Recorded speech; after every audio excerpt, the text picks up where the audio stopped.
Italy is one of those places that ruins you for everywhere else. I mean that in the best possible way. Once you have walked through a crumbling Roman archway at golden hour, once you have tasted a tomato that actually tastes like a tomato, once you have stood in a piazza where the buildings around you are older than most countries on earth, something shifts inside you. You cannot unsee it. You cannot unfeel it. And honestly, you will spend the rest of your life chasing that feeling. Today we are going on a journey through Italy, and I do not mean just the postcard version. Sure, we will hit the iconic spots, the Colosseum, the canals of Venice, the rolling hills of Tuscany, but we are also going deeper. We are going to the places that do not make the front of the brochure, the hidden corners, the local secrets, the moments between the monuments that make Italy what it truly is. If you have ever dreamed of visiting Italy, this is your sign. And if you have already been, well, get ready to feel that ache of wanting to go back. Let us begin. The first thing you need to understand about Italy is that this is not just a country. It is a collection of worlds pressed together on a peninsula that juts out into the Mediterranean, like a boot about to kick a football. Every region has its own personality, its own cuisine, its own dialect, sometimes its own language entirely. The north is different from the south, the coast is different from the mountains, and every single village, no matter how small, carries itself with a pride that says we have been here for centuries, and we know exactly who we are. That sense of identity is what makes traveling through Italy so endlessly fascinating. You are never just visiting one place. You are visiting dozens of micro-civilizations, each one with stories layered on top of stories going back thousands of years.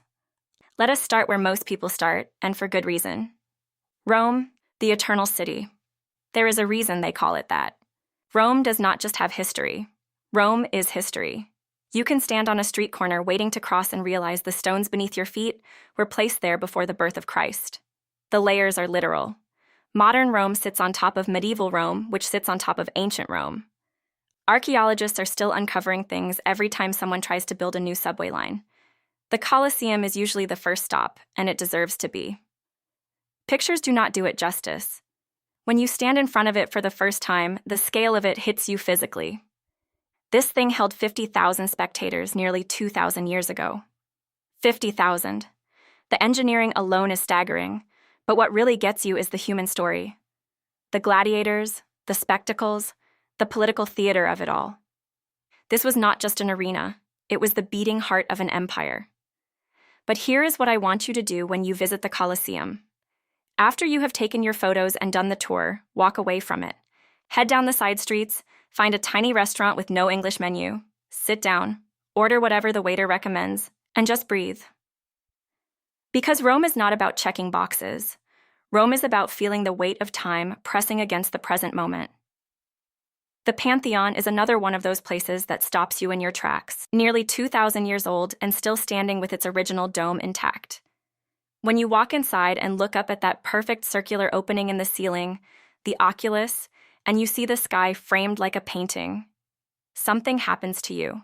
The Romans built this without modern tools, without computers, without any of the technology we take for granted, and it is still one of the most beautiful spaces ever created by human hands. Then there is Vatican City, technically its own country, but let us not split hairs. The Sistine Chapel is worth every minute you spend waiting in line. When you finally get inside and tilt your head back, Michelangelo's ceiling is overwhelming. Not just because of the skill involved, but because of the ambition. One man, lying on his back on scaffolding for 4 years, creating something that would make people weep 500 years later. That is the kind of dedication that Italy inspires. Now let us move north. And as we do, the landscape changes dramatically. The flat agricultural plains of the Po Valley give way to the gentle hills of Emilia-Romagna, a region that food lovers consider sacred ground. This is where Parmigiano Reggiano is made. This is where balsamic vinegar ages for decades in wooden barrels. This is where Bolognese sauce was invented, and let me tell you, the version you have been eating at home is a distant cousin at best. Bologna itself is one of Italy's most underrated cities. It has the oldest university in the Western world, founded in 1088. It has miles of covered porticos, those beautiful arched walkways that let you stroll through the city, rain or shine. And the food scene is arguably the best in all of Italy, which is saying something in a country where every region claims that title. If you visit Bologna, do yourself a favor. Go to the old market area. Walk through the stalls piled high with fresh pasta, cured meats, wheels of cheese the size of car tires. Talk to the vendors. They will tell you stories about their families, about how their grandmother's grandmother made the same tortellini using the same recipe. In Italy, food is not just sustenance. Food is identity. Food is love made tangible. Further north and slightly west, we arrive at a place that needs no introduction. Florence, the birthplace of the Renaissance. If Rome makes you feel the weight of ancient power, Florence makes you feel the soaring potential of human creativity. This is the city where Brunelleschi figured out how to build the dome of the cathedral, a feat of engineering that nobody thought was possible. This is where Botticelli painted The Birth of Venus, where Dante wrote the Divine Comedy, where Leonardo da Vinci and Michelangelo walked the same streets, probably annoyed each other at dinner parties, and changed the course of art forever.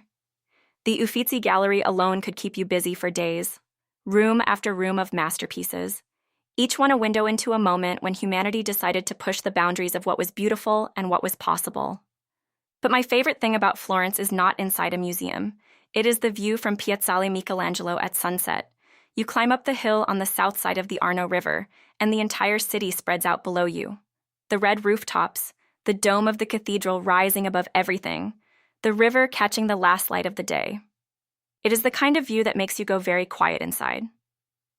From Florence, let us take a detour into the Tuscan countryside, because this is where Italy shifts from impressive to something closer to spiritual. The hills of Tuscany look like they were designed by a painter who had too much time and just the right amount of wine. Cypress trees line winding roads. Stone farmhouses sit on hilltops surrounded by vineyards and olive groves. The light here is different, warmer, softer. It wraps around everything like a blanket. Towns like San Gimignano and Montepulciano and Montalcino are worth every winding kilometer it takes to reach them. San Gimignano is famous for its medieval towers, which once numbered over 70 and now stand at 14, still giving the town a skyline that looks like something from a fantasy novel. Montepulciano sits high on a ridge and produces some of the finest wine in Italy, Vino Nobile, which has been made here since the 14th century. And Montalcino is home to Brunello, one of the most celebrated red wines in the world. But Tuscany is not just about wine and views, though those alone would be enough. It is about the pace of life. Things slow down here. Lunch takes 2 hours and nobody apologizes for it. Conversations happen face to face, not through screens. There is an Italian concept called la dolce vita, the sweet life, and nowhere embodies it more than the Tuscan countryside on a warm afternoon with a glass of something local in your hand and absolutely nowhere you need to be. Now let us head to the coast. Italy has over 7,000 kilometers of coastline, and a significant portion of it is genuinely jaw-dropping. The Amalfi Coast is probably the most famous stretch, and for good reason. The road that hugs the cliffs between Sorrento and Salerno is one of the most beautiful drives on the planet. Below you, the Mediterranean is a shade of blue that does not seem real. Above you, pastel-colored villages cling to the rock face like they are holding on for dear life. Positano is the star of the show, a cascade of pink and terracotta buildings tumbling down to a small beach. It is the kind of place that looks photoshopped in pictures, but is somehow even more vivid in person. Ravello sits higher up and offers a quieter, more contemplative experience, with gardens that overlook the sea and a music festival that has been running for decades. And Amalfi itself, the town that gives the coast its name, has a stunning cathedral and a history as a powerful maritime republic that once rivaled Venice and Genoa. Speaking of Venice, we need to talk about Venice. There is no city on earth quite like it. Built on over 100 small islands connected by bridges and separated by canals, Venice should not exist. It defies logic. It defies engineering. And yet there it is, rising out of the water like a dream you are not sure you are having. Yes, it is touristy. Yes, it is expensive. Yes, it floods sometimes. None of that matters the first time you turn a corner and find yourself facing a quiet canal with a gondola gliding past and a 1,000-year-old church reflected in the water. Venice is not a museum. It is a living, breathing organism that happens to be one of the most beautiful things humans have ever built. St. Mark's Square is the obvious starting point. The basilica with its golden mosaics, the bell tower, the Doge's Palace with its ornate Gothic architecture. But the real magic of Venice is in getting lost. Put away the map. Wander. Follow a narrow alley until it dead ends at a canal.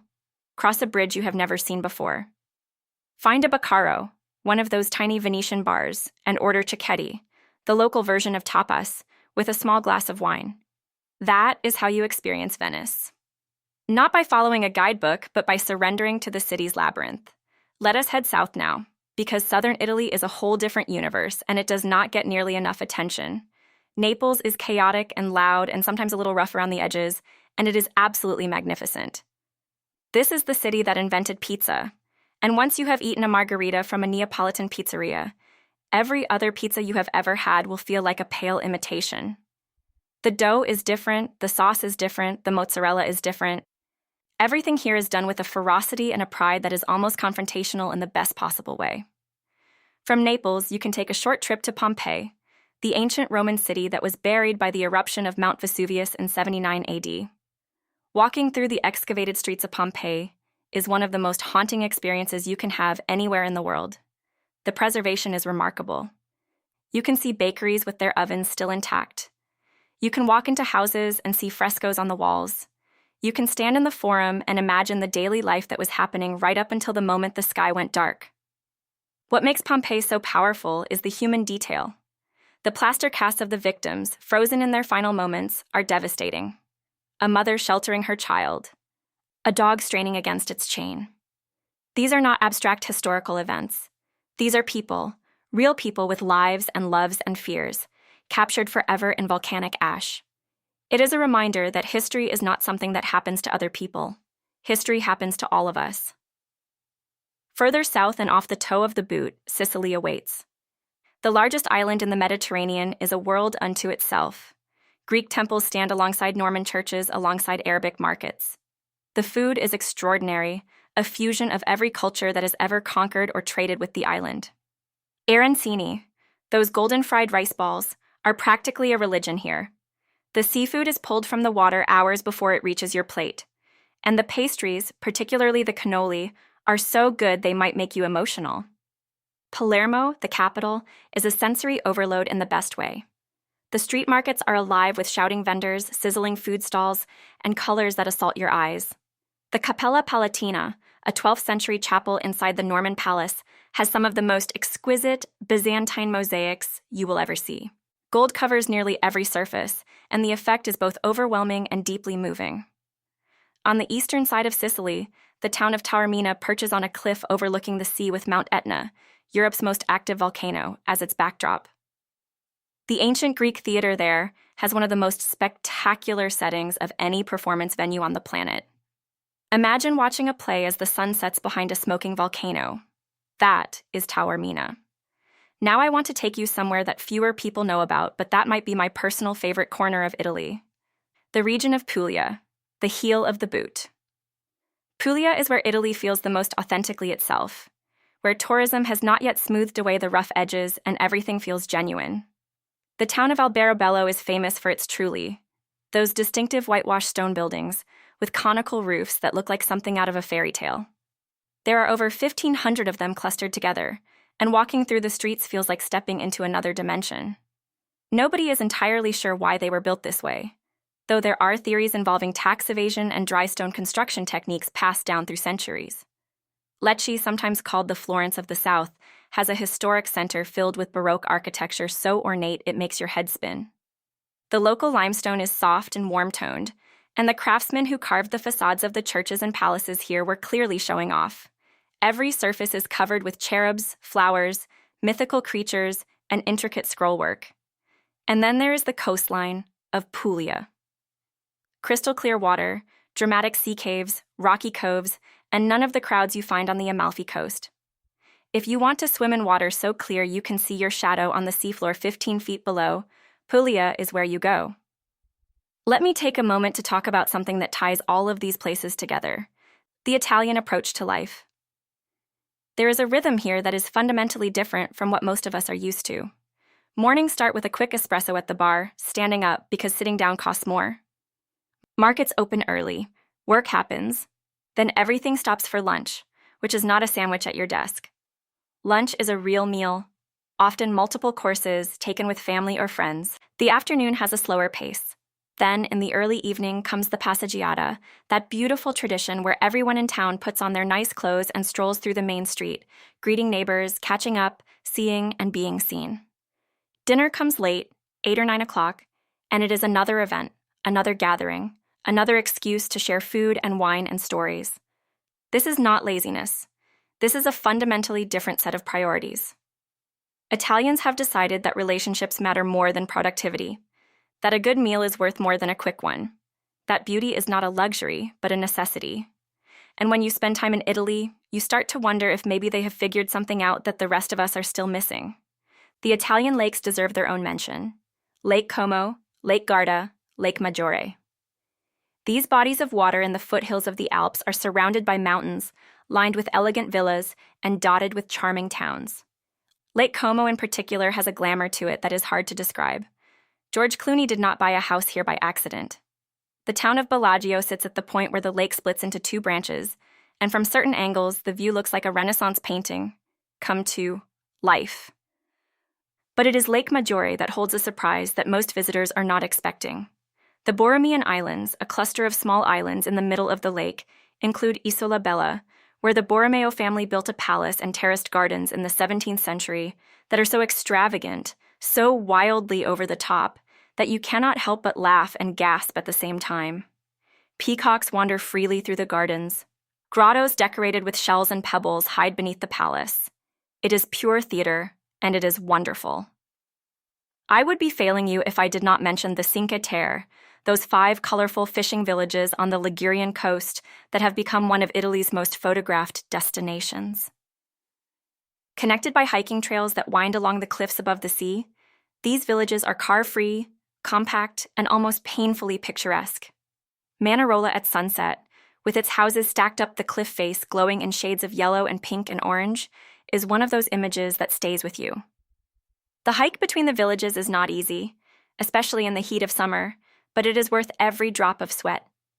You pass through vineyards terraced into impossible slopes, through olive groves, past lookout points where the view is so vast and so blue that it feels like standing at the edge of the world.